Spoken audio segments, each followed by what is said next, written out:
Praise the Lord. கர்த்தர் நல்லவே, கர்த்தர் நல்லவே, கர்த்தர் நல்லவே. தேவனுடைய நாமத்துக்கு மகிமையும் கிருபையும் தயவும் மாட்சிமையும் வல்லமையும் உண்டாவதாக. ஆண்டுடைய கிருபையினால் இந்த வருடத்துக்காகவும் இந்த மாதத்துக்காகவும் தேவனால் நமக்கு கொடுக்கப்பட்ட ஒரு வித்தியாசமும் வேற்றுமையுமான ஒரு வாக்குத்தத்த வசனம். ஆதியாகமத்தின் புஸ்தகம் 49 அதிகாரம் 24 வசனம் என்பதை இந்த ஊழியத்தை சார்ந்த எல்லாரும் அறிந்தவர்களாய் இருக்கிறோம். அதுல ரொம்ப இன்னைக்கு பாராட்ட வேண்டிய ஒரு விஷயம் என்னவென்றால், காலையிலே வசன ஸ்தோத்திர ஆராதனையும் அந்த 2வது வரியை வைத்து நடந்தது. அவன் புயங்கள் மற்றும் யாக்கோபின் வல்லவருடைய கரங்கள் என்று ஸ்தோத்திர ஆராதனை நடந்தது. 2வதாக வசன வியாக்கியானமும் அந்த புயங்களை குறித்தும் கரங்களை குறித்தும் தான் இருந்தது. இடையிலே கரங்கள் என்றால் என்ன, புயங்கள் என்றால் என்ன, ரெண்டுக்கும் உள்ள வித்தியாசத்தை குறித்த விளக்கமும் இந்த கரம் மற்றும் புயத்தை குறித்து தான் இருந்தது. இப்படி தேவனுடைய பெரிதான கிருபையினால் இன்றைக்கு இருட்டோட ஜெபத்திலே தங்கள் பங்களிப்பை கொடுத்த ஒவ்வொருவருமே ஒருவருக்கு ஒருவர் சொல்லி வைக்காமல் இதுதான் பேசணும், இதுதான் சொல்லணும், இன்னைக்கு எல்லாரும் ஒரு மாதிரி பேசணும்னு சொல்லி யாரும் யாரோடும் எதையுமே சொல்லிக் கொள்ளாமல், ஆனாலும் ஆவியானவர் எல்லார் வாயிலும் அந்த ஒரே வார்த்தையை போட்டதற்காக தேவனை துதிக்கிறது. அதாவது கரத்தை குறித்தும் புயத்தை குறித்தும் இன்னைக்கு தொடர்ந்து நாம் கேட்டு வருது. இதுதான் ஆவியா நடத்து. அந்த வரிசையிலே இன்றைக்கு அதே வசனம் ஆதியாகமம் 49 அதிகாரம் 24 வசனத்துல 2வது வரி 2ஆம் வரியில பார்க்கிறோம். அவன் புயங்கள் என்று பார்க்கிறோம். அவன் புயங்கள். இந்த அவன் புயங்கள் என்றால் என்ன என்பதை குறித்து ஒரு தேவனுடைய வெளிப்பாட்டின் தேவ செய்தியை நாம் கற்றுக்கொள்வது அல்லது தெரிந்து கொள்வது நமக்கு ரொம்ப நல்லது. காலையிலே இங்க வசன வியாக்கியானம் மற்றும் வசன ஸ்தோத்திரம் நடந்துட்டு இருக்கும் போது நான் உட்கார்ந்து ஸ்தோத்திரம் பண்ணி ஆவில் நிரம்பி ஆண்டுகிட்ட கேட்டு இந்த வேதத்தை தியானித்துக் கொண்டது. அப்படி தியானிக்கும் போதுதான் இந்த அவன் புயங்கள் என்கிறதானே அந்த வாக்கியத்தை தேவன் எனக்கு காண்பித்தார். உடனே அதை வைத்து ஸ்தோத்தரித்து தேவனுடைய வார்த்தைகளை எடுக்க தேவன் உதவி செய்தார். இப்ப அவன் புயங்கள், இந்த அவன் புயங்களை குறித்து 6 இடத்துல தேவனுடைய சத்தியம் சொல்லப்பட்டிருக்கிறதை பார்க்கலாம்.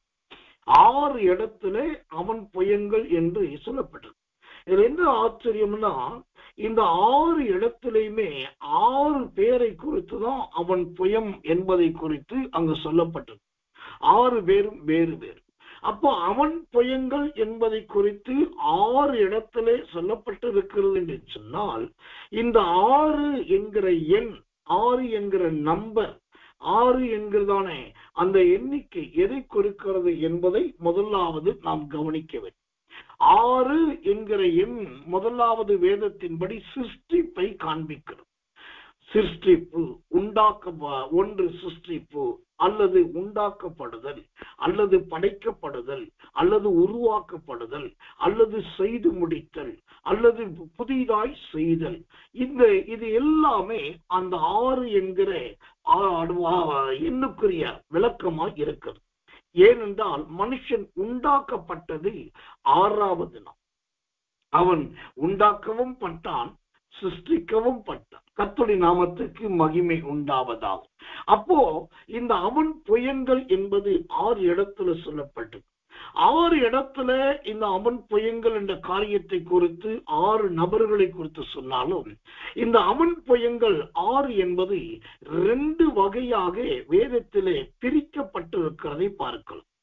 2 வகையாய் பிரிக்கப்பட்டு, எப்படி 3 இடத்துல அது நன்மைக்கும் தேவனுடைய ஆசீர்வாதத்துக்கும் இணையாகவும், 3 இடத்துல ஓசத்திரம் மனிதர்களுடைய தண்டனையை குறித்தும் அவர்களுக்கு ஏற்பட்ட பாதிப்பை குறித்து 3 இடத்துல எழுதப்பட்டிருக்கு. 3 இடத்துல தேவனால் உண்டாகிற ஆசீர்வாதங்களும், 3 இடத்திலே அந்த மனிதர்கள் அவன் புயங்களில் அனுபவித்த தண்டனை, சிற்றை, உபத்திரவத்தை குறித்தும் பாதிப்பை குறித்தும் பார்க்கலாம். இப்படி இந்த அவன் புயங்கள் என்ற 6 வார்த்தை வேதத்திலே 2 பகுதியாக பிரிக்கப்பட்டது. சரி, ஏன் இது 2 பகுதியா பிரிச்சிருக்குது? அப்ப ரெண்டு பகுதியா பிரிக்கப்பட்டது எதுனால, பொதுவாகவே ஆண்டவருடைய ஊழியத்துல பெரிய ஊழியம் அல்லது முத ஊழியம் அப்படின்னாலே, ஓ கர்த்தர் நல்லவர், அவர் உண்டாக்கினார் படைத்தார் என்று பார்க்கிறோம். அதெல்லாம் செய்தாலும் அவர் சொல்கிறோம் பிரிக்கிற வேளையில ரொம்ப சிறந்தவர் என்பதை வேதத்துல பார்க்கலாம். பிரிக்கிற காரியத்துல ஆண்டவரை போல ஒரு பிரிவினை அல்லது ஒரு பிரிப்பை உண்டாக்குவதற்கு வேறு ஒருவராலும் முடியாது. இது நான் சொல்லவில்லை. ஆதியாகமத்தின் புஸ்தகம் 1ஆம் அதிகாரம் 4வது வசனம் சொல்லுது. ஆதியாகமம் 1:4, வெளிச்சம் நல்லது என்று தேவன் கண்டார், வெளிச்சத்தையும் இருளையும் தேவன் வெவ்வேறாக பிரித்தார். அப்போ இந்த பிரித்தார் என்பதே அது மனுஷனால் உண்டாக்கப்பட்டது கிடையாது. ஓ கர்த்தர் நல்லவர், கர்த்தர் நல்லவர், அது தேவனால் உண்டாக்கப்பட்டது. அப்போ அந்த பிரித்தார். இப்ப 6 இடத்துல இந்த அவன் பயங்களை குறித்து சொல்லி இருக்குது. அது 2ஆ பிரிக்கப்பட்டது.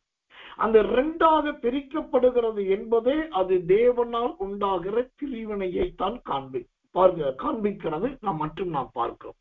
அதே சமயத்துல இது 2ஆய் பிரிக்கப்படுகிறதை பார்க்கிறோம். இந்த 2ஆய் பிரிக்கப்படுகிறது எதை காண்பிக்கிறதுனாக்கா, அதுக்கு சற்று கருகலான ஒரு சத்திய உபதேசம் வேதாகமத்திலே உண்டு. யோசுவாவின் புஸ்தகம் 3ஆம் அதிகாரத்தை நீங்கள் படித்து பார்த்தாக்கா ரொம்ப ஆச்சரியமான ஒரு விளக்கத்தை நாம் வேதத்திலே பார்க்கலாம். அங்கு யோர்தான் நதி கர்த்தர் நல்லவர் 2ஆக பிரிகிறது. 2ஆய் பிரிந்து அது ஒரு பக்கத்திலே மதிலாக எழும்பி நிற்கிறது. உங்களுக்காக அந்த வசனத்தை நான் வாசிக்கிறேன் கிருபையினாலே. யோசுவாவின் புஸ்தகம் 3ஆம் அதிகாரம் 16வது வசனம். நான் சொல்லுகிற வசனங்கள் அல்லது இந்த விளக்கம் சற்று கடினமா இருக்கும். ஆனாலும் நீங்கள் கவனமா கவனித்தா வேதத்தின் மகத்துவத்தை புரிஞ்சிக்க முடியும்.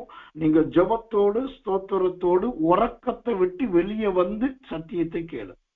என்ன போயங்கள் எடுத்தாரே, வேற எங்கேயோ போயிட்டு இருக்குது, குழப்புறாரு நீங்க நினைக்க கூடாது.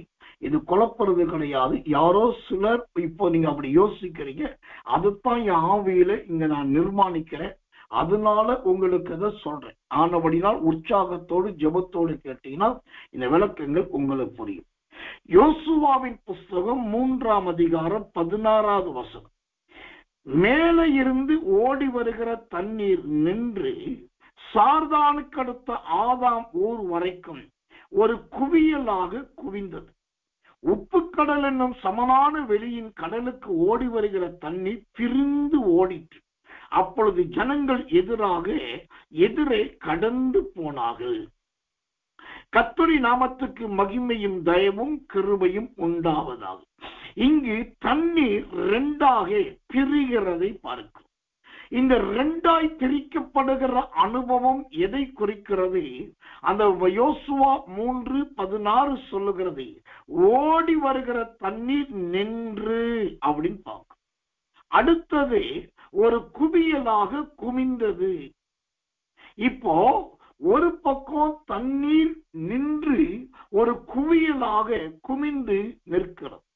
2வது அதே வசனம் சொல்லுகிறது, 16ஆம் வசனம், கடலுக்கு ஓடி வருகிற தண்ணீர் பிரிந்து ஓடிற்று. ஆமென். இப்போ இந்த அவன் புயங்கள் என்பது 6 பகுதியா இருக்கிறது. அந்த 6 பகுதியிலே 2 பகுதியாய் வேதம் சொல்லுகிறது.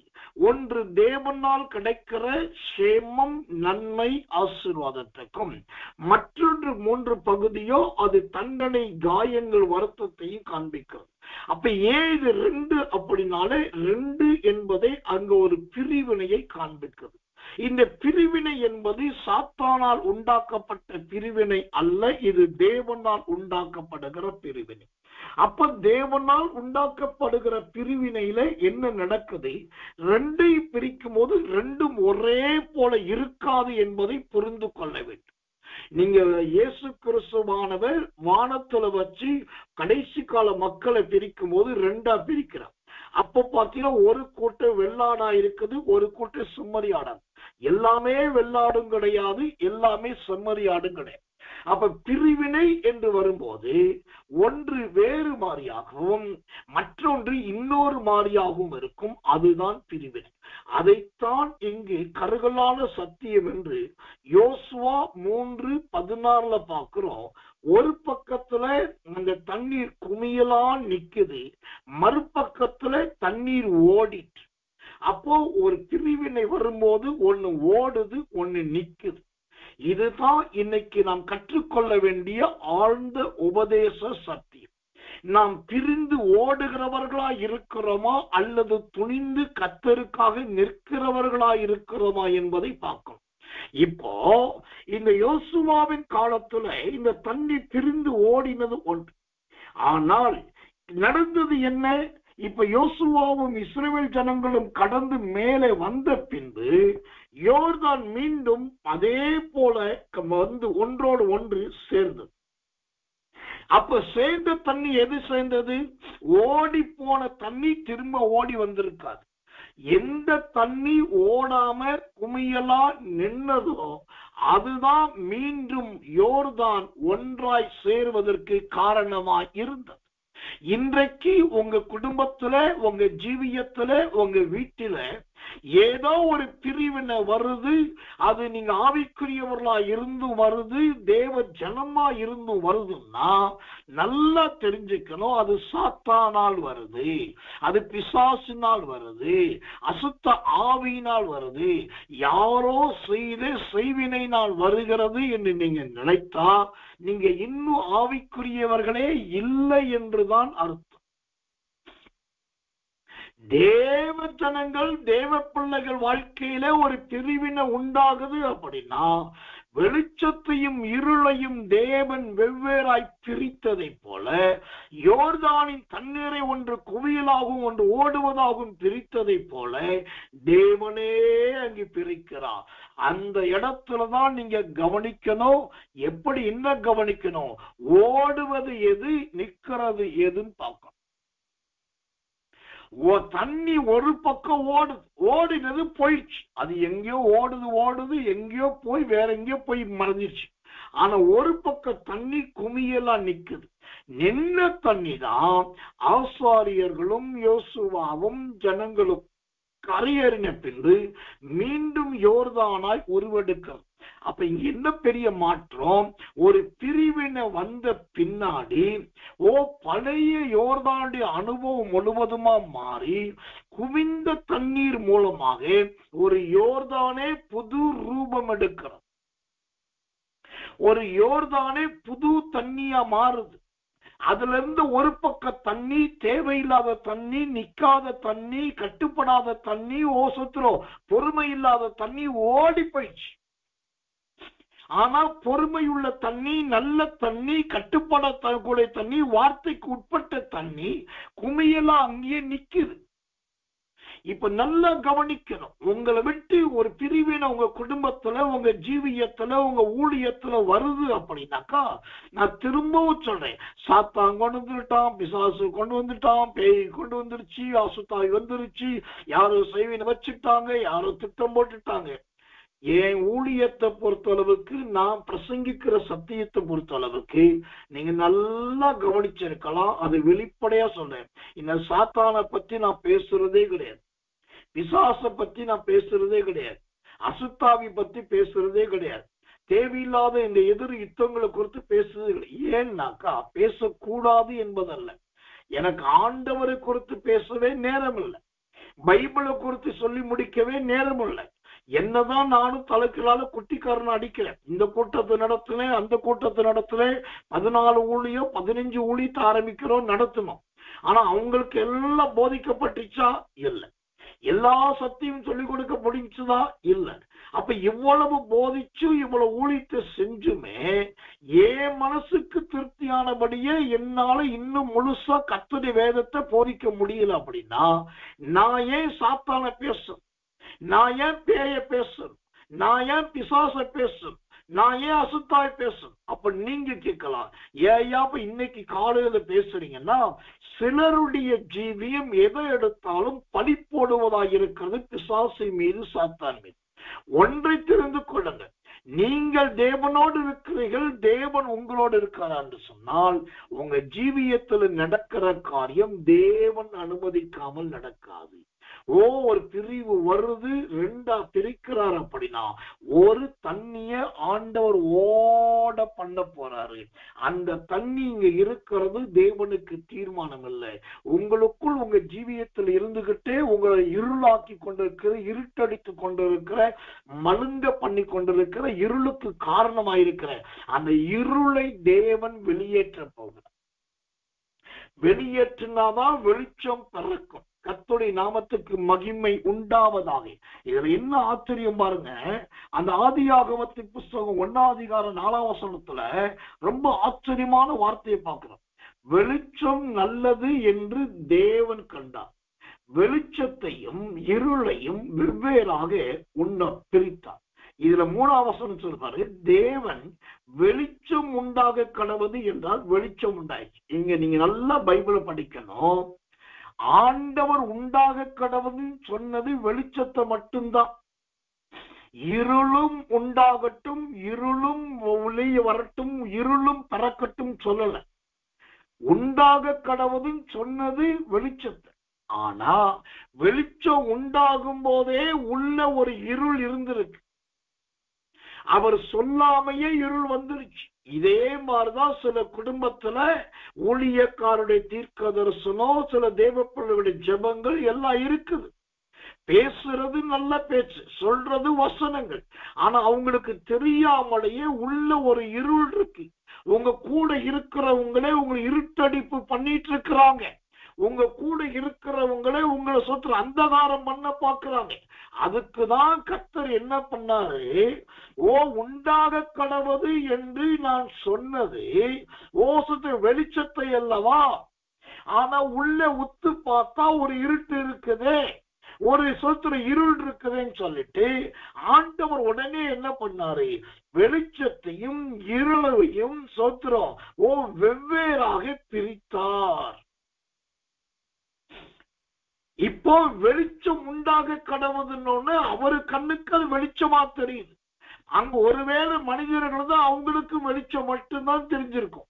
ஆனா ஆண்டவருடைய கண்ணுக்கு பாருங்க, வெளிச்சம் மட்டும் இல்ல, வெளிச்சத்துக்கு உள்ளே மறைஞ்சிருக்கிற இருள் தெரியுது. ஆண்டவர் பார்த்தாரு, இருளே வெளியே வா அப்படின்னு சொல்லாம அவர் என்ன செய்கிறார், அவரே சொத்துற வெளிச்சத்தையும் இருளையும் அவர் பிரிக்கிறார். அழகாக கையை வச்சு சிருஷ்டிப்பின் கரங்களை வச்சு, நீ அந்த பக்கம் தள்ளிப்போ தள்ளிப்போ தள்ளிப்போ தள்ளிப்போ தள்ளிப்போன்ட்டு இருளை தள்ளி கொண்டு போய் பாதாளத்திலையும் பள்ளத்திலையும் சுத்துறோம், குழியிலையும் வச்சிட்ட. வெளிச்சத்தையும் தன் பக்கத்திலேயே அழகா அமைதியா வச்சுட்ட. இப்ப தேவனுடைய கிரியை பாருங்க. வெளிச்சத்தை உண்டாக்கும் போது வார்த்தையை உண்டாக்குனார். வெளிச்சத்தையும் இருளையும் பிரிக்கும் போதோ அவர் வார்த்தையை பயன்படுத்தல, கிரியையை பயன்படுத்தினார். இங்க சத்தியத்தை புரிஞ்சுக்கணும். தேவனுக்கு மகிமை உண்டாது. வெளிச்சத்தை உண்டாக்கும் போது வார்த்தையை உண்டாக்கினார். வெளிச்சத்தையும் இருளையும் பிரிக்கும் போது அவர் கிரியையை பயன்படுத்தினார். ஏன்னா இருளுக்கு வார்த்தையின் அருமை புரியாது, வெளிச்சத்துக்கு மட்டும்தான் வார்த்தையின் அருமை புரியும். நீங்க தேவனுடைய பிள்ளை, நீங்க கர்த்தருடைய பிள்ளை, நீங்க கர்த்தரோடு இருக்கிறீங்க, ஊழியக்கார வார்த்தையை கேட்கறீங்க, உபதேசத்தை கேட்கறீங்க, இருட்டோட ஜெபத்துக்கு வர்றீங்க, இரவுக்கு ஜெபத்துக்கு வர்றீங்க, நல்ல போதகர்கள் போதித்தான் கேட்கறீங்க. இதெல்லாம் வெளிச்சத்தின் அடையாளம். உங்கள்கிட்ட போய் சொத்துற வார்த்தையை சொல்லணும்னாக்கா உங்களுக்குள்ள இருளை வெளியே வரட்டுறதுக்கு வார்த்தையை பயன்படுத்த முடியாது. அப்ப அங்க ஒரு கிரியை தான் சரி. ஆண்டவர் உட்கார்ந்து வெளிச்சத்தையும் இருளையும் வெவ்வேறாக அவர் பிரிக்கிறார். கர்த்தர் நல்லவர், கர்த்தர் நல்லவர், கர்த்தர் நல்லவர் பிரிச்சு இருளுக்கு இரவு என்று பெயரிட்டார். தேவனுக்கு மகிமை உண்டாவதாக. இப்ப வெளிச்சம் பிரகாசமாய் இருக்கிறது. எனக்கன்பான தேவ பிள்ளைகளே, உங்க வாழ்க்கையிலே ஒரு பிரிவினை தேவனால் வருகிறது என்று சொன்னால், உங்களுக்கு தெரியாமல் மறைந்திருக்கிற இருளை தேவன் பிரிக்கிறார். அதை கொண்டு போய் வச்சு அதுக்கு இரவு என்கிற பெயரை வைக்க போகிறார் என்று ஆயிற்று. தேவனுக்கு மகிமையும் கிருபையும் தயவும் உண்டாவதாகும். அடுத்தது, உங்களுக்குள்ளே ஒரு பிரிவினையை தேவன் உண்டாக்குறார் என்று சொன்னார். குமியலா நிற்கிற, ஒற்றுமையா இருக்கிற, ஐக்கியமா இருக்கிற, குவிகிற தண்ணீருக்கு ஒப்பான கீழ்ப்படுதலுக்கு உங்க ஜீவியத்துல சில சலசலக்கிற தண்ணி இருக்கு. சோத்திரம், தேவையில்லாத கொந்தளிக்கிற தண்ணி இருக்கு. சோத்திரம், எங்க பார்த்தாலும் கட்டுப்படாத தான் விருப்பப்படி ஓடுவேன் சொல்றேன் சில தண்ணி இருக்கு. அதனாலதான் கர்த்தர் பார்க்கிறாரு, அங்க சோத்திரம் யோர்தானில ஒரு பிரிவை உண்டாக்கினார்.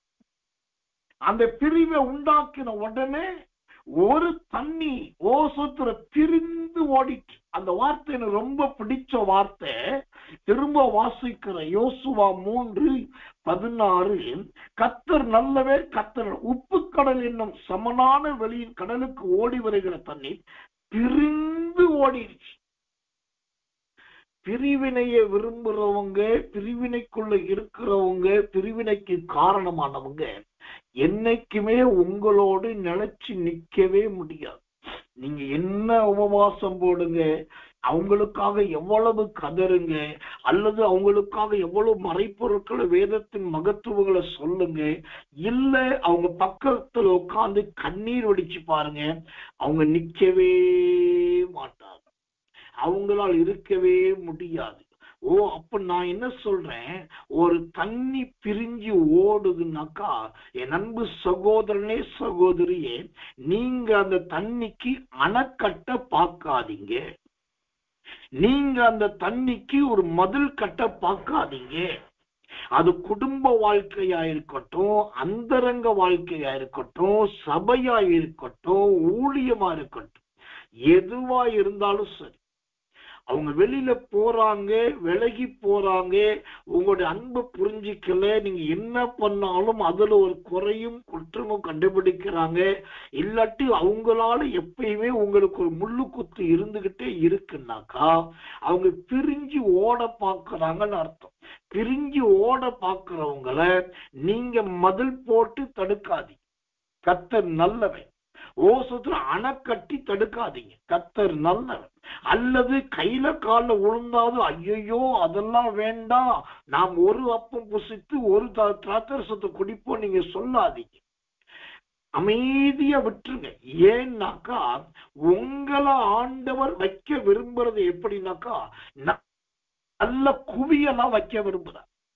குவியலாக என்கிற வார்த்தை ரொம்ப சாதாரணமான ஒரு வார்த்தை கிடையாது என்பதை முதலாவது நன்றாக புரிந்து கொள்ள வேண்டும். எனக்கன்பான தேவ பிள்ளைகளே, அப்ப இந்த குவியலாக என்கிற வார்த்தை எதை குறிக்கிறது? சோத்திரம், அந்த வார்த்தை எதை காண்பிக்கிறதா இருக்கிறது? வேதத்திலே ஒரு கிருபையுள்ள வார்த்தையை உங்களுக்காக சோத்திரம் வாசிக்கிறேன். ஆபகு தீர்க்க தரிசனத்தின் புஸ்தகம் 3ஆம் அதிகாரம் 15வது வசனம். ஆபகு 3:15. திரளான தண்ணீர் குவியலாகிய சமுத்திரத்துக்குள் உமது குதிரைகளோட நடந்து போனீர். அல்லேலூயா. திரளான தண்ணீர் குவியலுக்குள்ளே உமது குதிரைகளோட நடந்து போனீர்.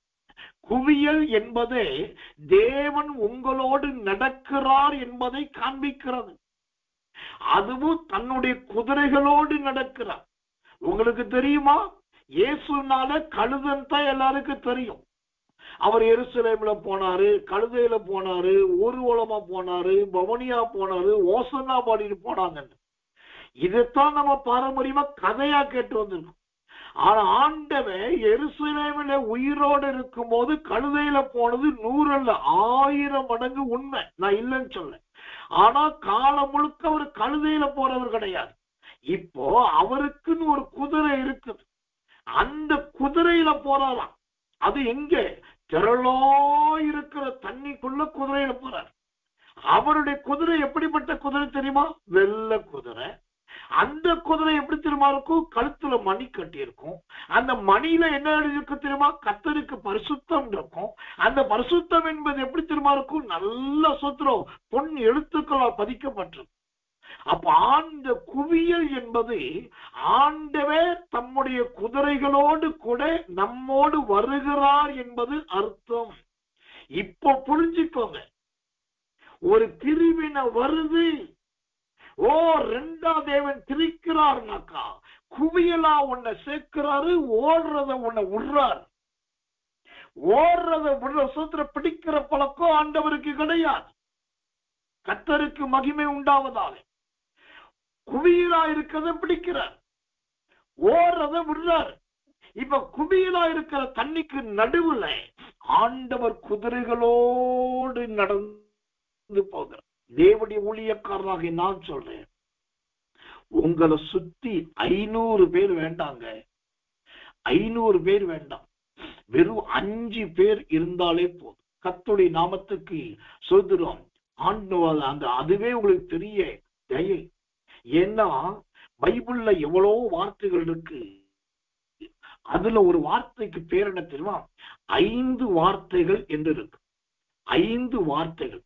எனக்கன்பான தெய்வ பிள்ளைகளே, அப்ப 500 பேர் இருக்கிறத விட வெறும் 5 பேர் நம்மோடு கூட நல்ல தெய்வ பிள்ளைகளா இருக்கிறாங்கனாக்கா அதுவே நமக்கு பாக்கி. வாசிக்கிற பாருங்க ஒரு வசனத்தை, 1 கொரிந்தியர் 14ஆம் அதிகாரம் 19வது வசனம். 1 கொரிந்தியர் 14:19.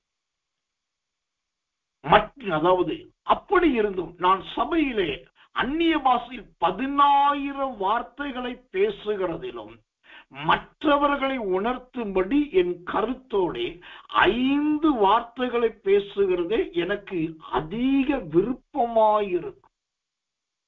இதுல ஒரு காரியத்தை கவனிங்க. ஒரு ஆள் இருக்கான், 10,000 வார்த்தை பேசுற, கடகடன்றான், மடமடன்றான், முடமுடன்றான், சலசலன்றான், ஆயின்றான், பூயின்றான், அக்கரன்றான், புக்கரன்றான், என்னென்னமோ சொல்லிட்டு அவன் பாட்டுக்கு தெரிஞ்சதெல்லாம் பயங்கரமா பேசுறான்.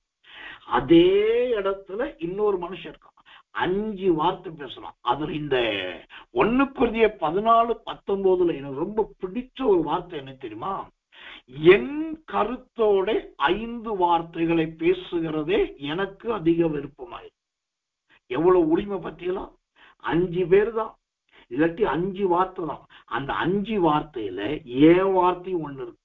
ஒரு பக்கம் பிதா பேசினாரு, ஒரு பக்கம் பரிசுத்தாய் பேசினாரு, ஒரு பக்கம் ஊழியக்கார் பேசினாரு, இன்னொரு பக்கம் பைபிள் பேசு. இதெல்லாம் உண்மை. அதோடு கூட என் கருத்து, உங்க வீட்டுல உங்க கருத்து எடுக்கப்படுதா? உங்க ஊழியத்துல உங்க வார்த்தை நிலை நிக்குதான்னு பாருங்க. உங்க வார்த்தையே நிலைக்கல, உங்க வார்த்தைக்கு இடம் இல்லைன்னா உங்களை சுத்தி என் ஜாதி இருக்குது, என் மதம் இருக்குது, என் குடும்பம் இருக்குது, என் மச்சான் இருக்கா, மாமா இருக்கா, அக்கா இருக்கா, தங்கச்சி இருக்கா, அண்ணன் இருக்கா, கொழுந்தனா இருக்கான்னு சொல்றதுல சுத்த வேஸ்ட். பவுல் ரொம்ப அழகா சொல்றாரு, 10,000 10,000 வார்த்தையை நான் பேசுறதை விட என் கருத்தோட 5 வார்த்தைகளை பேசுவதே எனக்கு அதிக பிரயோஜனமா இருக்கும். இதுதான் குவியல். குவியல்னாக்கா அங்க கிட்டத்தட்ட ஒரு பெரிய 5 லட்சம் பேர் இருக்காங்க, அது இத்தனை லிட்டர் தண்ணி இருக்குது, எவ்வளோ பெரிய கேலரி இருக்கு, அதெல்லாம் கிடையாதுங்க. ஓடுறதுலதான் கூட்டம் இருக்கும். குவியல்ல என்னைக்கு கொஞ்சம் தான் இருக்கும். ஆனா அந்த குவியலுக்குள்ளதான் தேவன் குதிரையோடு நடந்து போகிறார். அல்லேலூயா. அப்போ தேவன் உங்கள் குடும்பத்தோடு இருக்க விரும்புகிறார். அல்லேலூயா. ஆண்டவர் உங்க வீட்டிலே தம்முடைய குதிரையோடு, வெள்ளை குதிரையோடு, கழுத்துல மணி கட்டின குதிரையோடு, கர்த்தருக்கு பரிசுத்தம் என்ற குதிரையோடு அவர் ராஜாதி ராஜாவாய் உங்க வீட்டுக்குள்ளே, உங்க வாழ்க்கைக்குள்ளே போக விரும்புகிறார். கர்த்தர் நல்லவே, கர்த்தர் நல்லவே. அப்போ என் இயேசுவின் நாமத்தில் சொல்லுகிறேன், இன்று முதல் உங்க குடும்பத்துக்குள்ளே தேவன் தம்முடைய கிரியையை செய்ய ஆரம்பிக்கிறார். என்ன செய்ய ஆரம்பிக்கிறார்? 1 குவியலை உண்டாக்க விரும்புகிறார், 2வது பிரிந்து ஓடுகிறதை செய்ய போகிறார். இதிலே குவியல் முதலாவது வந்ததா, பிரிந்து ஓடினது முதலாவது வந்ததா என்று நாம் பார்க்கணும். யோசுவா 3ஆம் அதிகாரம் 16ஆம் வசனத்தை பார்க்கும்போது, சார்தானுக்கு அடுத்த ஆதாம் ஊர் வரைக்கும் ஒரு குவியலாக குவிந்து, குவியல் தான் முன்னாடி, அப்புறம்தான் கடலுக்கு ஓடுகிற தண்ணீர் பிரிந்து ஓடி போறது இரண்டாவது. அப்ப என்ன அர்த்தம்? இன்னைக்கு தேவனுக்கு மகிமை உண்டாவதாக. கர்த்தர் இந்த 10ஆம் தேதி இந்த 1வது மாசத்துல என் தேவனாகிய கர்த்தர் உங்க ஜீவியத்துல முதலாவது ஒரு குவியலை உண்டாக்க போகிறார். அந்த குவியல் என்பது நல்ல ஐக்கியத்தை, நல்ல ஒரு மனதை, நல்ல அன்பை, ஏகோபித்த இருதயத்தை ஆண்டவர் கொடுக்கத்தக்கதாய் தம்முடைய வல்லமையை விளங்க பண்ண போகிறார். எனக்கன்பான தேவ பிள்ளைகளே, கர்த்தர் நல்லவே, கர்த்தர் நல்லவே. அந்த குவியலை உண்டாக்குவது தேவனுடைய கிரியை. அந்த குவியலை ஏற்படுத்துகிறது தேவனுடைய கிரியை. தேவனுடைய நாமத்துக்கு மகிமையும் தயவும் கிருபையும் தயவும் உண்டாவதாக. கர்த்தர் நல்லவே, கர்த்தர் நல்லவே.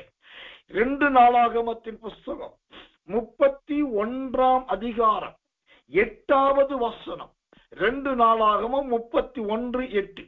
எசேக்கியாவும் பிரபுக்களும் வந்து அந்த குவியல்களை காணும் போது கர்த்தருக்கு ஸ்தோத்திரம் செலுத்தி அவருடைய ஜனமாகிய இஸ்ரவேலை புகழ்ந்தார்கள். அல்லேலூயா.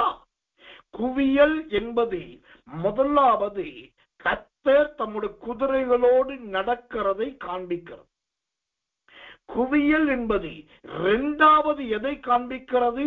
தேவன் செய்ய போகிற மகத்துவத்தை பார்ப்பதை குறிக்கிறது. ஏனென்றால் எழுதி கொள்ளுங்கள், கர்த்தருடைய தீர்க்க தரிசன வார்த்தைய இந்த 2 நாளாக 31:8 சொல்லுது.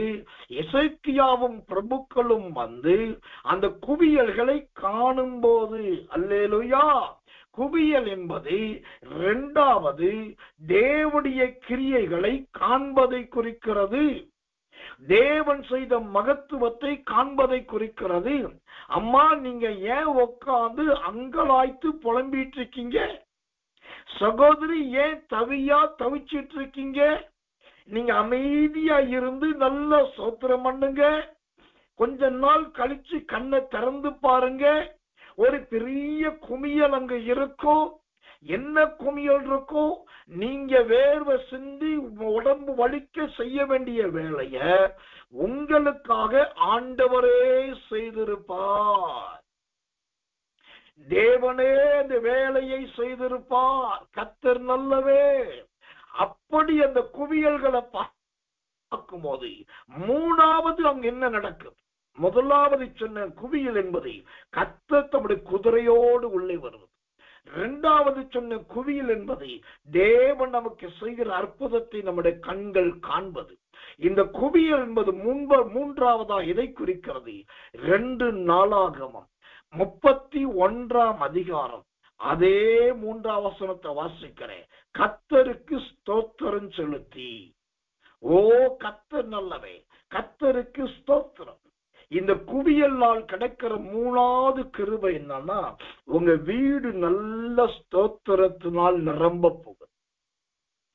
உங்க ஊழியமோ உங்க உதடுகளோ நல்ல ஸ்தோத்திரத்தினால் நிரம்ப போகுது. உங்க ஆவி நல்ல ஸ்தோத்திரத்தினால் நிரம்ப போகுது. எத்தனை பேர் இதை நம்புறீங்க? இந்த வசனம் உங்களுக்கு வரும்போதே இது எத்தனை பேர் விசுவாசிக்கிறீங்க? ஆண்டவரே, என் குடும்பத்துல பிரிவினை வருது, பிரிஞ்சு போறேன்னு சொல்றாங்க, தனி கொடுத்தனம் போறேன்னு சொல்றாங்க, வேற ஊருக்கு போறேன்னு சொல்றாங்க, நாங்க போய் பொழைச்சிக்கிறோம்னு சொல்றாங்க, எங்களை தனியா விட்டுருங்கன்னு சொல்றாங்க, எங்களை தடுக்காதீங்கன்னு சொல்றாங்க, ஏன் எங்களை குறுக்க நிக்கிறீங்கன்னு சொல்றாங்க, உங்களால தான் நாங்க பாதிக்கப்பட்டோம்னு சொல்றாங்க, இவளை பிரிஞ்சு போறதுக்கு இதெல்லாம் பேசுறாங்களே, இது உங்களுடைய சித்தமா என்று தானே நீங்க கேட்டீங்க. கர்த்தர் சொல்றாரு, அவங்கள விட்டுருங்க, பிரிஞ்சு ஓடுறது ஓடட்டும். என் தாயாரே, என் சகோதரியே, உங்க ஜீவியத்துல ஒரு குவியலை உங்களுக்குன்னு சிலரை கர்த்தர் வச்சிருக்காரு. அது வெறும் 5 பேரை கூட இருக்கலாம். அந்த 5 பேருக்கு நடுவில் கர்த்தர் குதிரையோடு போக விரும்புறாரு. 2வது, கர்த்தர் உங்க கண்களில் அதிசயத்தை காண பண்ண விரும்புறாரு. 3வது, இனிமே உங்க ஜீவியமே நல்ல ஸ்தோத்திரத்தினால் நிரம்ப போகுது. இந்த அறிவு இல்லாம இது தேவன்தான் செய்கிறார் என்கிற விளக்கம் வெளிப்பாடு இல்லாம நான் ஏதோ பைத்தியக்கார மாதிரி அழுதனே, நான் ஏதோ பைத்தியக்காரி மாதிரி புலம்புனேனே, ஐயோ ஆண்டவரே என்னை மன்னியும், இது எவ்வளோ பெரிய காரியத்தை செஞ்சிருக்கிறேன், அதற்காக உனக்கு ஸ்தோத்திரம் என்று சொல்லி இனி உங்க கண்களின் கண்ணீர் துக்கமாய் அல்ல, அது ஆனந்த கண்ணீராய் வரப்போகிறது. என் அறிவுக்கு அப்பாற்பட்ட ஒண்ணு பண்ணிட்டீங்க ஆண்டவரே, ஸ்தோத்திரம் ஐயா, ஸ்தோத்திரம் ஸ்தோத்திரம். இதுதாங்க அந்த குவியலுக்கு கிடைக்கிற மூணாவது பெரிய கிருபை. உங்க வீட்டுல குவியல் வந்தாலும் சரி, பிரிவிஞ்சு ஓடுறவங்க நடக்கிறதா இருந்தாலும் சரி, அது தேவனால் நடக்கிறதா. அதுக்கு ஒரு ஆதாரம் என்ன தெரியுமா? எது நடந்தாலும் அங்க ஒரு ஸ்தோத்திரம், ஒரு ஆராதனை, ஒரு துதி இருக்கணும். அது ஜெபத்தோடு இருந்துச்சுன்னா அது தேவனுடைய கிரியை என்பதை புரிஞ்சுக்கொள்ளும். இதுதான் குவியலுக்குரிய மூணாவது கிருபை. நாலாவது கிருபை என்ன தெரியுமா? அந்த 2 நாளாகமத்தின் புஸ்தகம் 31ஆம் அதிகாரம் 8ஆம் வசனம் சொல்லுது, அவருடைய ஜனமாகி இஸ்ரவேலை புகழ்ந்தார். அவருடைய ஜனமாகிய இஸ்ரவேலை புகழ்ந்தார். கர்த்தர் நல்லவை. அப்ப நல்லா கவனிக்கணும், பிரிஞ்சு ஓடுறவங்க இன்னைக்கு அவங்களுடைய ஓட்டம் வேகமா இருக்கும். அவங்க நினைச்சது சாதிச்ச மாதிரி இருக்கும். உங்க வீட்டுல இருக்கிற நகையெல்லாம் எடுத்துட்டு போற மாதிரி இருக்கும். வீட்டு பத்திரத்தை பறிச்சிட்டு போற மாதிரி இருக்கும். இல்லாட்டி பிள்ளைகளை கொண்டு போயிட்டு உங்களுக்கு தவிக்க வர்ற மாதிரி இருக்கும். அவங்க செய்யறது ஏதோ உங்களுக்கு பெரிய தண்டனையை கொடுக்கிற மாதிரி அவங்க நினைக்கிறாங்க. ஆனா ஒரு நாள் வரப்போகுது, எழுதி வைத்துக் கொள்ளுங்க. இந்த 10ஆம் தேதி இந்த 1வது மாதத்துல ஆண்டவர் சொல்லுகிற வார்த்தை என்ன? ஒரு நாள் வரும்போது அவர்கள் உங்களை புகழுவார்கள். அவருடைய ஜனமாகிய இஸ்ரவேலை புகழ்ந்தார். இன்னைக்கு பொறுமையா இருக்கிற, இன்னைக்கு சகிச்சுட்டு இருக்கிற, இன்னைக்கு தாங்கிட்டு இருக்கிற உங்க ஜீவியத்தை ஆண்டவர் நிச்சய போறாரு. யார் பிரிஞ்சு போனாங்களோ, யார் விலகி போனாங்களோ, யார் குழப்பத்தையும் மனதுக்கத்தை ஏற்படுத்தினாங்களோ அவங்களே உங்களை புகழ வேண்டிய நாள் வந்துருச்சு. உங்களை போல ஒரு பொறுமைசாலிய நான் பார்க்கல. நீங்க மெய்யாகவே கர்த்தருக்குள் இருக்கீங்க, கர்த்தர் உங்களோட கூட இருக்காரு. அம்மா ஐயா, உங்களுக்கு இருக்கிற பொறுமை எனக்கு இல்லாம போயிடுச்சு. நான் தான் முட்டாத்தனம் பண்ணிட்டேன், நான் தான் அறிவு கட்டத்தனமா நடந்துகிட்டேன், நான் தான் இதுக்கெல்லாம் காரணமாயிட்டேன். இப்படி நடக்கும் தெரிஞ்சுதான் அன்னைக்கு நான் செஞ்சிருக்கவே மாட்டேன். ஆனா நீங்க இவ்வளவு கவனமா இருந்தீங்களேன்னு சொல்லி உங்களை அவர்களே புகழ வேண்டிய நாள் இருக்கிறது. உங்களை அவர்களே புகழ்ந்து சந்தோஷமா சாட்சி சொல்ல வேண்டிய காலம் இருக்கிறது. இதுதான் குவியல் மூலமா கிடைக்கிற 4வது ஆசீர்வாதம். என்னையா ஒரு குவியலை வச்சு ஒரு பிரசங்கமா, அதை வச்சு இதான் பேச முடியுமானாக்கா, ஒரு குவியலை வச்சு பிரசங்கம் மட்டுமல்ல, ஒரு வாழ்நாளுக்கு ஒரு உபதேசத்தையே கர்த்தர் வச்சிருக்கார். பிரசங்கம் என்பது எப்ப பார்த்தாலும் மலைகள் விலகுவதில்லை, சொத்துர உன்னை கைவிடுவதில்லை என்பது அல்ல. ஆண்டு உங்களுக்கு புரியாத வார்த்தையை வச்சு தெரியாத சத்தியத்தை சொல்லுவதுதான் கர்த்தருடைய சத்தியம். இன்னைக்கு உங்க ஜீவியத்துல 10,000 பேர் இல்லாம வெறும் 5 பேர் வச்சிருக்கோம். அது ஒரு குமியலா நீங்க ஒற்றுமையா இருங்க. உங்களுக்கு நடுவிலே கர்த்தர் குதிரையோடு போவார். 2வது உங்கள் கண்கள் தேவனுடைய ரட்சிப்பை பார்க்கும். 3வது நீங்க நல்ல கர்த்தருக்கு ஸ்தோத்திரம் பண்ணுவீங்க. 4வது யார் பிரிஞ்சு ஓடி போனாங்களோ அவர்களே கர்த்தர் நல்லவர், உங்களை புகழ வேண்டிய நாட்களும் நேரமும் இருக்கிறது. தேவனுக்கு மகிமையும் கிருபையும் தயவும் உண்டாவதாகும். அடுத்ததாக இந்த பிரிந்து ஓடுகிற ஒரு கூட்டம். இந்த பிரிந்து ஓடுகிற அந்த கூட்டம் என்றால் என்ன? அது எதை காண்பிக்கிறதா இருக்கிறது? வேதத்திலிருந்து ஒரு வசனத்தை உங்களுக்காக நான் வாசிக்கிறேன். தேவனுடைய நாமத்துக்கு மகிமையும் கிருபையும் தயவும் உண்டாவதாக. எனக்கன்பான தேவப்பிள்ளைகளே, இந்த ஓடுகிற கூட்டம் என்று ஒன்று இருக்கும். இந்த ஓடுகிற கூட்டம் எப்படிப்பட்டது?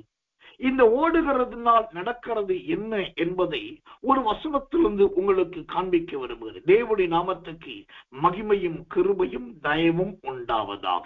சோதரம், கர்த்தர் நல்லவே, கர்த்தர் நல்லவே. யாத்திரையாகமத்தின் புஸ்தகம் 9ஆம் அதிகாரம் 23வது வசனம். யாத்திரையாகமம் 9:23வது வசனத்தை வாசிக்கிறேன். ஜெபத்தோடு கவனிங்கள். கர்த்தரே, அப்படியே மோசே தன் கோலை வானத்துக்கு நேராக நீட்டான். அப்பொழுது கர்த்தர் இடி முழக்கங்களையும் கல் மலையையும் அனுப்பினார். அக்கினி தரையின் மேல் வேகமாய் ஓடிற்று. எகிப்து தேசத்தின் மேல் கர்த்தர் கல்மலையை பெய்யப்படும். ஆமென். இங்க கவனிக்க வேண்டும், தேவனாகிய கர்த்தருடைய கரத்தின் கிரியை பார்க்கிறோம். இந்த பிரிந்து ஓடுகிற அனுபவம் எதை குறிக்கிறது? இந்த பிரிந்து ஓடுகிற இடத்துல என்ன சம்பவிக்குது பாருங்க. ஒன்று சுதந்திரம், இடி முழக்கம் உண்டாகும். இரண்டாவது கல் மலை உண்டாகும். மூன்றாவது அக்கினி வேகமாய் உள்ளே நுழை. பிரிந்து ஓடுகிறவர்களுடைய ஜீவியத்தில உண்டாக போகிற மிகப்பெரிய தாக்கங்கள், மிகப்பெரிய தாக்குதல்கள், மிகப்பெரிய தண்டனைகள் இதுதான். ஆனா இது அவங்களுக்கு தெரியாம தன் புயபலத்தை நம்பி, தன் வேலையை நம்பி, எனக்கு ஒரு வேலை இருக்கு, எனக்கு ஒரு சம்பளம் இருக்கு, எனக்கு ஒரு வருமானம் இருக்கு, நான் இங்க இருந்தா எல்லாம் நீங்க கொள்ளையடிக்கிறீங்க, எல்லாம் திருடுறீங்க, எல்லாத்தையும் அபகரிக்கிறீங்க, நாங்க சம்பாதிக்கிற காசு, நாங்க உழைக்கிறத நாங்க சாப்பிட போறோம், நாங்க குடும்பம் நடத்தி நாங்க நல்லா வந்துக்குவோம் சொல்லி அவங்க வீராப்பு பேசிட்டு போறாங்க. ஆனா போக போற இடத்துலதான் என்ன நடக்குது? ஒன்று இடி முழக்கம் உண்டாகும். இந்த இடி முழக்கம் என்பது பல அர்த்தத்தை குறிக்கும். ஆனா நான் நடைமுறை ஜீவியத்தை சொல்றேன், அது உண்டாகுதல் வாக்குவாதங்களை காண்பிக்கும். இடி முழக்கம் என்பது குடும்பத்துக்குள் உண்டாக போகிற தேவையில்லாத வாக்குவாதங்கள். ஒருவர் மற்றொருவரையும், மற்றவர் இன்னொருவரையும் குறை சொல்லுவது, குற்றஞ்சாட்டுவது, அதுதான் அந்த வாக்குவாதம். அந்த வாக்குவாதம் இடி முழக்கம். இரண்டாவது கல்மலை. இந்த கல்மலை என்பது எது? கல் எறிதலை குறிக்கிறது. ஒரு மனுஷன் தன் ஜீவியத்துல தனக்கு தானே கல் எறிந்து கொள்ள முடியாது. தானே கல்ல போட்டுக்கிட்டு, தானே கல் எறிஞ்சுக்கிட்டு, தானே காயப்படுத்திக்க முடியாது. கர்த்தர் நல்லவன். அப்ப கல் எறிதல் என்பது, கல் மலை என்பது வெளியில இருக்கிற மற்ற மனிதர்கள் மூலமாய் வருகிற தூஷணங்கள், மற்ற மனிதர்கள் மூலமாய் வருகிற நெருக்கடிகள். அது கல் மலை என்றது மேல இருந்து கீழே விழுகிற கல். அப்ப அது தலையில விழுது. அது தேவையில்லாத பலிகளை காண்பிக்கிறது. பிரிந்து ஓடி போகிறவருடைய ஜீவியத்துல இந்த கல் மலை தேவையில்லாத பழி சொற்கள் வந்து தலையில விழும். தேவையில்லாத பழி அவமானங்கள் வந்து விழும். அது பெரிய பெரிய கற்களாக வந்து விழும். அப்ப கல் மலை என்பது அவர் ஜீவியத்தில் வருகிற பழி சொற்கள். ஒன்று வாக்குவாதங்கள், இரண்டாவது பழி சொற்கள். மூன்றாவது என்ன நடக்கிறது? அந்த யாத்திரை 9:23 சொல்லுது, அக்கினி தரையின் மேல் வேகமாய் ஓடிற்று. அக்கினி ஓடிற்று என்பது எதை காண்பிக்கிறது? தேவனுடைய கோபாக்கினையை காண்பிக்கிறது. ஒரு பக்கத்துல கர்த்தர் நல்லவே, இவங்க வாயின் வார்த்தை முற்றிச்சு. மறுபக்கத்துல மற்ற மனிதர்கள் மூலமா இவங்க குற்றச்சாட்டு முற்றிச்சு. இது ரெண்டையும் பார்த்த உடனே ஆண்டவர் கோபப்பட்டு, நான் வச்ச இடத்தை நீ விட்டுட்ட, யாரோடு இருக்க சொன்னா அவங்களோட இருக்கல, நான் என்ன செய்ய சொன்னோம் அங்க நீ செய்யல, சேர்ந்து போ, இணைஞ்சு போ, குமிஞ்சு இரு, குவியலாக இருக்கல, இஷ்டத்துக்கு வந்தேன், இங்க வந்து உன் ஜீவியம் மாறல அப்படின்னு கர்த்தர் கோபப்பட்டு என்ன பண்றாரு? அக்கினி வேகமாய் ஓடுகிறார். அக்கினி வேகமா ஓடும் போது அங்க என்ன நடக்கிறது? கர்த்தர் நல்லவே, அந்த அக்கினிக்கு உள்ளேயும் ஒரு கல்மலை இருக்கு. முதல் ஒரு கல்மலை, இரண்டாவது ஒரு கல்மலை. எனக்கு அன்பான தேவ பிள்ளைகளே, தேவன் சொல்லுகிறார், ஒரு முதலாவது கர்த்தருடைய கிருபையை முன்னிட்டு சொன்னேன், உங்க ஜீவியத்துல ஒரு பிரிவினைய தேவன் உண்டாக்குறாருனாக்கா உங்களை கர்த்தர் குமியலா வைக்க வருவார். கடைசியா ஒரு எச்சரிப்பை சொல்லி முடிக்கிறேன். நீங்க பிரிஞ்சு போவது தேவ சித்தம் நான் ஜோம் பண்ணேன், எனக்கு வசனம் கிடைச்சது, ஊழியக்காரர் பேசினாரு, அப்புறம் வார்த்தை கிடைச்சது, சொப்பனம் பார்த்தேன், அதனாலதான் பிரிஞ்சு போறேன்னு சொல்லி நீங்க போலாம்.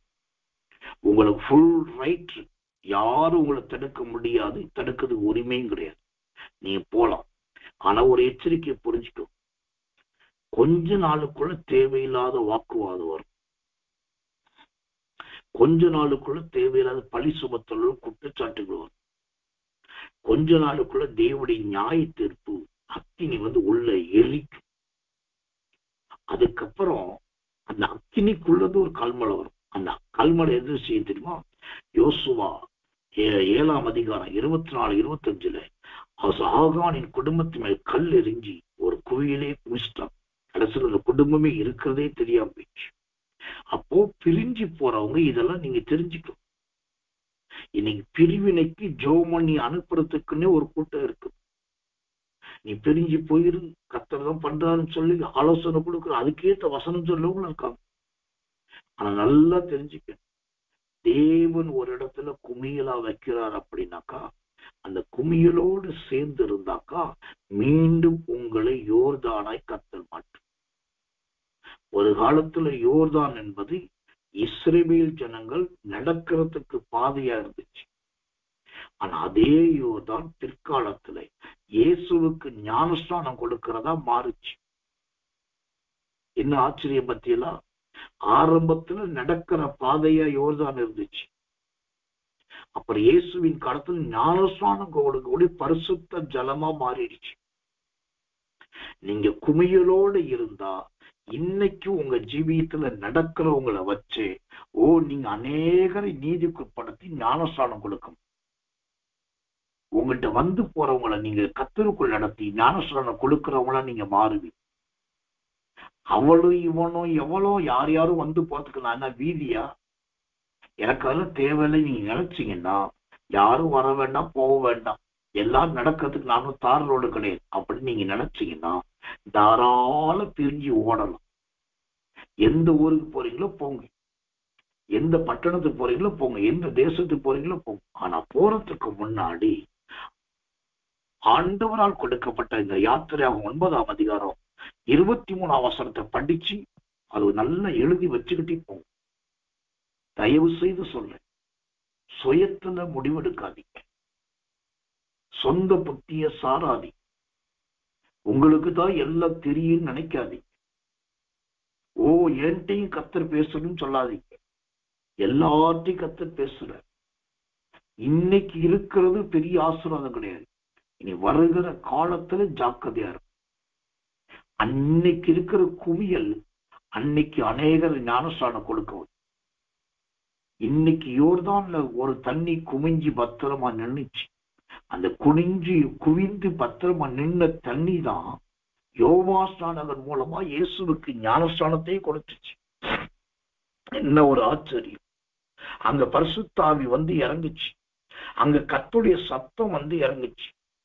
யோசுவாவின் காலத்துல யோசுவா இருக்கிறான், ஆசாரியர்கள் இருக்காங்க, இஸ்ரவேலர் இருக்காங்க. ஆனா புதிய ஏற்பாட்டுல யோவாஸ்நானகன் இருக்கிறான், இயேசு இருக்கிறாரு, பரிசுத்த ஆவி இருக்கிறார். என்ன ஐக்கியம் பத்தியெல்லாம்? இன்னைக்கு உங்க ஜீவியத்துல வெறும் யோசுவா தான். ஏதோ ரொம்ப தீர்க்க தரிசனம் சொல்ல தெரியாத ஒரு போதிக்கிற ஒரு யோசுவா மாதிரி வாலிப மாதிரி யாரோ வச்சிருக்காரு. சில ஆசாரியர்கள் அங்க ஒரு ஊர்ல இந்த ஒரு ஊர்ல தெரிஞ்ச சில ஊழியக்காரர், அப்புறம் கர்த்தர் நல்ல இஸ்ரவேல் சொன்னாங்க தெரிஞ்ச சில விசுவாச மக்கள். இவங்க எல்லாமே ஒரு நார்மல் கிறிஸ்டியன் லைஃப் தான், ரொம்ப பவர்ஃபுல் மேன் கிடையாது. ஆனா இந்த நார்மல் பீப்புளை வச்சுட்டு ஒரு குமியெல்லாம் அமைதியா இருங்க. இதைத்தான் கர்த்தர் கொடுத்தாரு. இந்த ஊழியக்காரன் போதும், இந்த ஊழிய போதும், இந்த ஆலோசனை போதும், இந்த அழகான விசுவாசம் மக்க போதும், இந்த குடும்பம் போதும், இந்த வாழ்க்கை போதும், அமைதியா இருங்க. ஒரு நாள் வரும், உங்க சகிப்புக்கும் உங்க பொறுமைக்கும் தக்கதா உங்களை தேடி யோவாஸ்நானகனையே கொண்டு வருவார். யோவாஸ்நானகனா யாரு தெரியுமா? உள்ளத சொல்ல வெளிப்படையா பைபிள்ல யாருமே செய்ய முடியாத ஒரு பெரிய ஊழியத்தை செய்தவன் தான் யோவாஸ்நானகன். மார்க் 1ஆம் அதிகாரம் 5ஆம் வசனம் சொல்லுது, யூதேயா தேசத்தார் அனைவரும் எருசலேம் பட்டணத்தார் யாவரும் அவனிடத்தில் மனம் திரும்பி அவனால் ஞானஸ்நானம் பெற்றார். ஒரு நாட்டையும் ஒரு பட்டணத்தையும் ஞானஸ்நானம் கொடுக்க வச்ச பெரிய ஊழியக்காரர் வேதத்துல யோவான் ஸ்நானகன் மட்டும்தான். அப்போ அவ்வளோ பெரிய ஊழியக்காரர்களை கொண்டு வந்து உங்களோட இணைப்பார். இரண்டாவது இயேசு கிறிஸ்து. இயேசு கிறிஸ்து யார்? நிரந்தரமானவர் கிடையாது, அவர் தற்காலிகமானவர். பூமிக்கு வந்தார், 33 வருஷம் மட்டும்தான் இருந்தார், மரித்தார், அவர் பரலோகத்துக்கு போயிட்டார். அப்ப அதை உங்களை தேடி ஒரு இயேசு வர வைக்க போறார்னா, அந்த இயேசு எப்படி பரிசுத்தமானவரோ, இயேசு எப்படி பிதாவின் சித்தம் செய்தாரோ, அதே போல ஏற்று நல்ல உண்மையான தற்காலிக பரிசுத்தவான்களை கொண்டு வந்து உங்களோட கர்த்தர் சேர்ப்பார். அவங்க வந்து உங்களுக்கு சில அற்புதங்களை செய்வாங்க, அடையாளத்தை செய்வாங்க, உபதேசம் கொடுப்பாங்க, எல்லாம் சொல்லிட்டு அவங்க காலம் முடிஞ்சுன்னு அவங்க போயிடுவாங்க. அதுக்கு அடுத்து அங்க என்ன வருது பாருங்க, கர்த்தருடைய வார்த்தை வருது, இவர் என் நேசகுமார், இவரில் நான் பிரியமா இருக்கு. இப்ப என்ன ஆச்சு? மூணாவது என்ன நடக்குது? நீங்களே தேவனுடைய குமாரனும் குமாரத்தியுமா மாறிடுவீங்க. உங்க மேலேயே பிதாவாகி தேவன் அசுதர் அன்புள்ளவரா மாறிடும். இதை விட என்னங்க, யோவான் ஸ்நானகனை விட தேவன் உங்களை அவருடைய குமாரனா குமாரத்தியா மாற்றும். அப்ப குமியலா நிக்கிற தண்ணி, அதுக்குள்ள கர்த்தர் குதிரையோடு வருவான். குமியலா நிக்கிற தண்ணி, அது நாள் கர்த்தருடைய ரட்சிப்பை பார்க்க வைக்கும். குமியலா நிக்கிற தண்ணி கர்த்தரை துதிக்க வைக்கும். குமியலா நிக்கிற தண்ணி அது உங்களை புகழ வைக்கும். பிரிந்து ஓடுகிற தண்ணி அங்கு கல் மலையை கொண்டு வரும். கர்த்தருடைய நாமத்துக்கு மகிமை உண்டாவதா. சுத்திரம் அந்த குமியலா நிக்கிற அந்த சுத்திரம் பிரிஞ்சு ஓடுற தண்ணி ஜீவியத்துல இடி முழக்கங்கள் வரும், கல் மலைகள் வரும், சுத்திரம் அக்கினி வேகமா ஓடும். கடைசியா தலைக்கு மேல கல்மலை பெஞ்சி அது அப்படியே பூமிக்கு அடியில நீங்க இருந்த இடமே தெரியாம பண்ணிடும். இன்னைக்கு இந்த ஆதியாகமம் 49ஆம் அதிகாரம் 24ஆம் வசனத்துல அவன் புயங்கள் என்பது 6 பகுதின்னு சொல்லி அது 2ஆக குறித்து சொல்ல ஆரம்பிச்ச உடனே ஆவியானவர் கொடுத்த சத்தியத்தை உங்களுக்கு சொல்லி இருக்கு. அந்த அவன் புயங்களை குறித்து கர்த்தரை சித்தமான நாளைக்கு உங்களுக்கு போதிக்கப்படும். இவ்வளவு நேரம் கர்த்தரால் போதிக்கப்பட்ட தேவனுடைய வாயிலிருந்து பிறந்த வார்த்தை 2 தான். இது 2ல ஒரு முடிவு எடுத்துட்டு இந்த ஜெபத்தை விட்டு நீங்க போங்க. தேவன் வெளிச்சத்தை உண்டாக்கினார், தேவன் இருளை பிரித்தார். அவர் உண்டாக்கினார், அவர் பிரித்தார். பிரிக்கிறார்னாலே இருளை உங்களை விட்டு எடுக்கிறார், சந்தோஷமா விட்டு அமைதியா. அதே சமயத்துல ஒரு தண்ணி குமையலா நின்னது, ஒரு தண்ணி ஓடி போயிடுச்சு. ஓடி போனது ஓடி போய் ஆண்டவர் பிடிக்கலாம், குமிஞ்சு நின்னதை நிற்க வச்சார். அது திரும்ப வந்து யோர்தானா மாறிச்சு. அந்த தண்ணி இயேசுவுக்கு ஞானஸ்நானம் கொடுக்கிறதா மாறிச்சு. கர்த்தரதை செய்யப்படும். இந்த தேவ செய்தி, ஆவியான வெளிப்பாட்டின் தீர்க்க தரிசன செய்தி எல்லாரையும் கேட்க சொல்லும். எல்லாரையும் கட்டாயம் போட்டு கேட்க சொல்லும். நீங்களும் போட்டு கேட்டுட்டு செய்தி கேட்கும் போதே ஆவில நிரம்பும், கண்ணீர் வடி. ஆண்டவரே, எனக்கு இப்படிப்பட்ட ஒரு உடன்படிக்கையை தான். நான் 5 பேர், 10,000 பேர் இல்லை, வெறும் 5 வார்த்தை, இந்த 5 பேர் இருக்கிறதா அந்த சின்ன கூட்டத்தோட ஒரு குமையலா இருக்க விரும்புறேன். அந்த கூட்டத்தோட குமையலா இருக்க விரும்புறேன். இந்த குமையலாகிய பிதாவை ஒரு இடத்துல கொண்டு வந்து, இயேசுவை ஒரு இடத்துல கொண்டு வந்து, யோவான் ஸ்நானகனை கொண்டு வந்து. என்ன ஆச்சரியம் பாருங்க, வானத்திலே பிதா, கர்த்தர் தரையிலே இயேசு கிறிஸ்து, தண்ணீருக்குள்ளே யோவான் ஸ்நானகன், 3 பேரும் ஒன்றாயிருக்கிறார். என்ன ஒரு ஆச்சரியம்! இப்படிப்பட்ட ஒரு ஐக்கியம் அல்லவா நமக்கு தேவை. இப்ப கண்களை மூடி செபிக்க போர். ஆண்டவரே, அந்த குவியலின் அனுபவத்தை எனக்கு தான். தேவையில்லாத காரியங்களை குறித்து நான் பிடிச்சிட்டு இருக்க கூடாது. பிரிவின் ஓடுறாங்கன்னா ஆண்டவரை நான் விட்டு எனக்கு அந்த இருதயத்தை தான். உங்களுடைய சித்தத்துக்கு என்னை ஒப்பு கொடுக்கிறேன். சோமன இன்னைக்கு காலையில உங்க வீட்டை ஸ்தோத்திரத்தினால் நிரப்ப. இன்னைக்கு காலையில உங்க வீட்டுக்குள்ள ஆண்டவர் குதிரையோடு வரப்போகிறார். இன்னைக்கு காலையில உங்க ஜீவியத்துல உங்க கண்கள் அதிசயமானதை பார்க்க பண்ண போகிறார். இது தேவனுடைய வார்த்தை, இது தேவனுடைய வார்த்தை. இப்பொழுதே இந்த அபிஷேகம் நம்மை தொடுகிறது. இப்பொழுதே இந்த கிருபை நம்மை தொடுகிறது. எல்லாரும் கண்களை மூடி ஆவில் நிரம்பி ஒப்பு கொடுத்து கர்த்தரை ஸ்தோத்திரிப்போம். நாம் ஜெபிப்போம். அன்புள்ள நல்ல பரம பிதாவே, நல்ல அருமையான இந்த காலை வேளைக்காக ஸ்தோத்திரம். உன்னதங்களின் சர்வ வல்லமுள்ள நித்திய பிதா, மாம்சீகத்தை மறைத்து ஆவியானவர் வெளிப்பட்டு நீர் இடைப்பட்ட நல்லவட கிருபைகளுக்காக ஸ்தோத்திரம். நல்ல வசன ஸ்தோத்திர ஆராதனை கொடுத்து அதற்காக ஸ்தோத்திரம். நல்ல வியாக்கியானத்தை கொடுத்து அதற்காக ஸ்தோத்திரம். புயத்துக்கும் கரத்துக்கும் வேற்றுமையை காண்பித்து அதற்காக ஸ்தோத்திரம். ரொம்ப முக்கியமா குவியலுக்கும் ஓடுகிற தண்ணீருக்கும் பெரிய வித்தியாசத்தை காண்பித்து எச்சரிப்பின் வார்த்தையோடு ஆண்டவரே என்ன செய்ய வேண்டும் என்பதை கர்த்தர் கற்றுக் கொடுத்ததுக்காக சொல்றேன். யாரும் யாருடைய தவறான ஆலோசனைகளுக்கு செவிகொள்ளாதவர். அதனால் இன்றைக்கு வெள்ளி பூத்ததை போல இருக்கிறது. இது நல்ல ஆலோசனை என்று மாம்சீகத்துக்கு இடம் கொடுத்து வருகிற நாட்களில் ஆண்டவரே இடி முழக்கங்களுக்கும் கல் மலைகளுக்கும் அக்கினிக்கும் ஆண்டவரே தண்டனைக்கும் உட்படாதபடி நீர் அவர்களை தடுத்து ஆண்டவரே கிருபை செய். தேவனுடைய கிருபையின் சகாயம் உண்டாவதா. கர்த்தர் வைத்த இடத்திலே, கர்த்தர் கொடுத்த ஐக்கியத்திலே, கர்த்தர் கொடுத்த ஊழியத்திலே, கர்த்தர் கொடுத்த ஊழியக்காரன், கர்த்தர் கொடுத்த குடும்பத்தோடு அது சகித்து கொண்டு பொறுமையாயிருக்க உதவி செய். கிருபையும் தயவும் தாங்கட்டும்.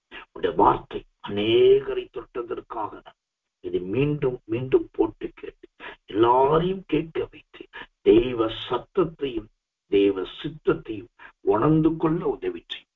தாழ்த்தி ஒப்புவிக்கிறோம். இயேசுவின் ரத்தம் செய்யும். இயேசுவின் நாமத்தில் ஜெபிக்கிறோம் நல்ல பிதாவே. ஆமென், ஆமென், ஆமென்.